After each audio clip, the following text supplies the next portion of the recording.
It's gonna be a little bit crazy today.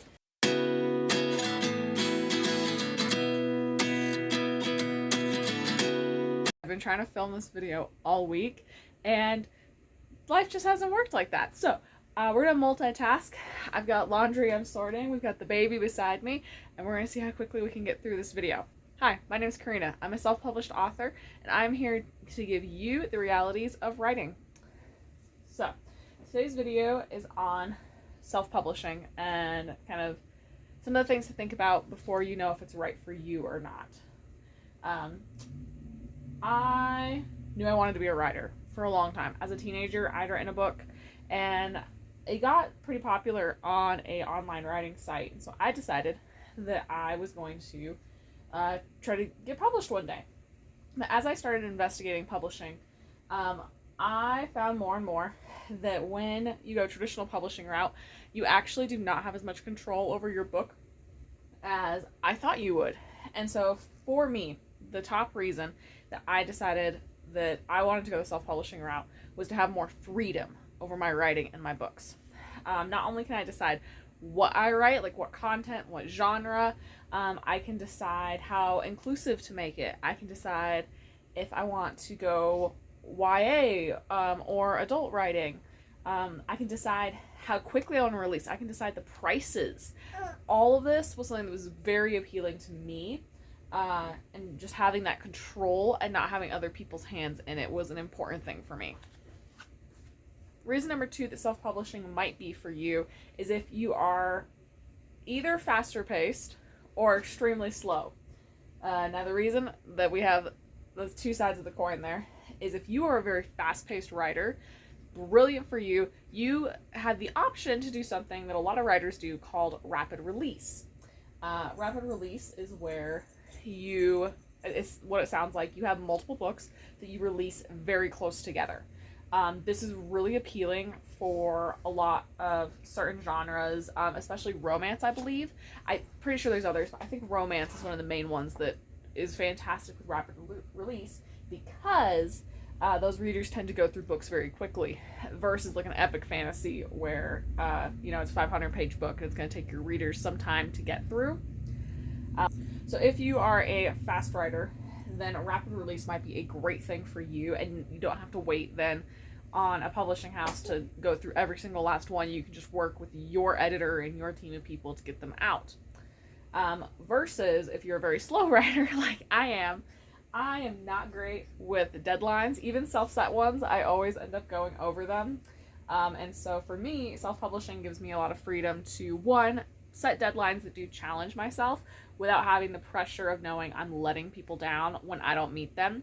And it also allows me to market the way that I need to make sure that even though I am a slow writer, I can still keep people engaged and finding my books.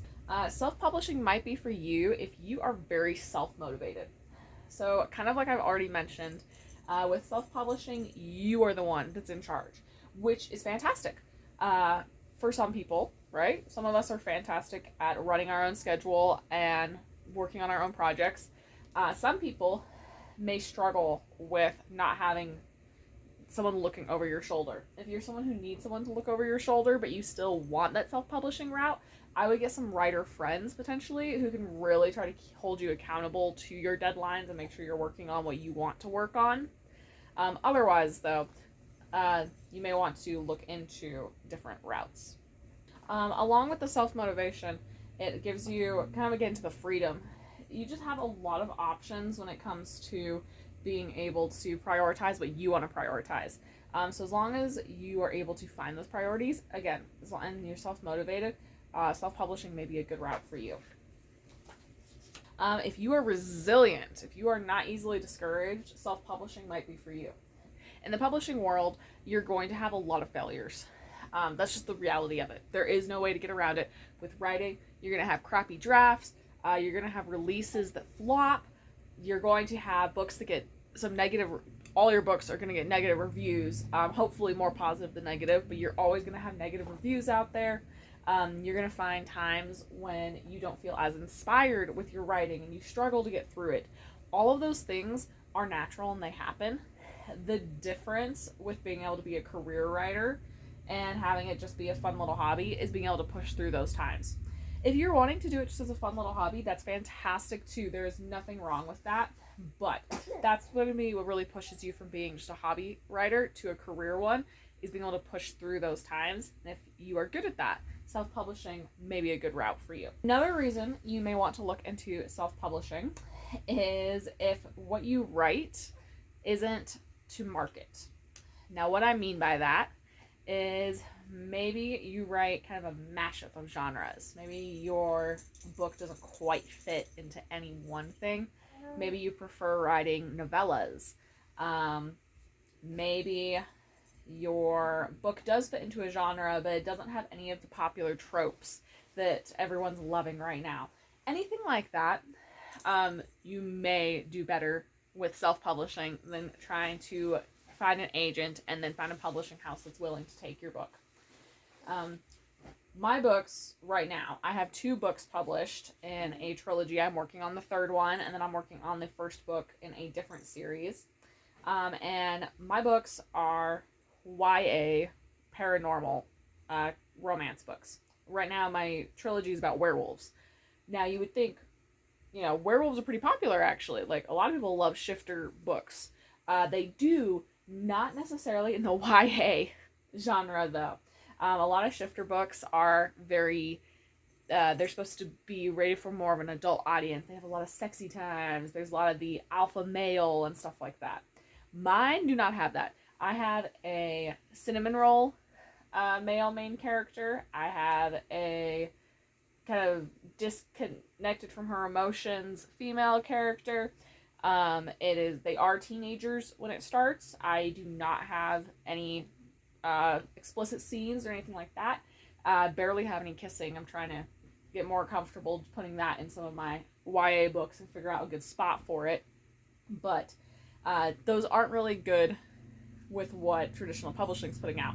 So even if I had wanted to go that route, I would have really struggled with it to find somebody who would take my book and they would be able to make it thrive and go with it. So for me, being able to self-publish, I'm still able to put it out into the world, and then I'm able to market and find my correct audience and make sure that I still love it and other people who might like it are still able to find it. Reason self-publishing might be for you is if the only reason you're looking for a traditional publisher is because you don't want to market your books. Actually, in today's day and age, most traditional publishing, you still have to market your own stuff. In fact, a lot of publishers are specifically looking for writers who have already built an online audience and who they know are going to be able to successfully market their stuff. Sometimes they won't even take you if you haven't already started that process. So, marketing sucks. It is the hardest part of writing, or at least publishing, I should say. Not the hardest part of writing, but it is the hardest part of publishing for most people. Don't be sad, baby. It is, like I said, it is the hardest part of publishing for a lot of people. But no matter which route you go, you're still going to have to market your book if you want it to reach the right audience. So if that was the only reason you're looking at a traditional publisher, I would skip that part and investigate self-publishing. Yeah, happy baby. Either way that you go, there is no right or wrong answer. It is going to be what's right for you. Everyone's writing journey and publishing journey is different. Everyone has different goals. To find what's right for you, you just really need to take some time to reflect, see what your career goals are with this writing. Are you wanting to just put the one book out? Do you want multiple books? Do you want to be able to live full-time off your writing at some point? Do you want to have it just be a hobby and not have a lot of pressure?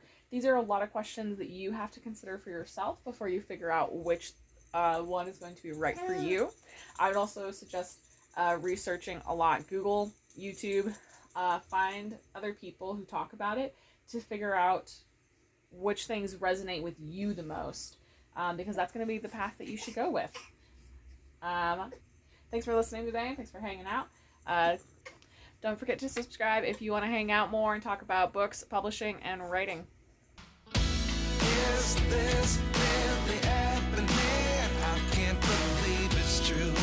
I'm just as surprised as you.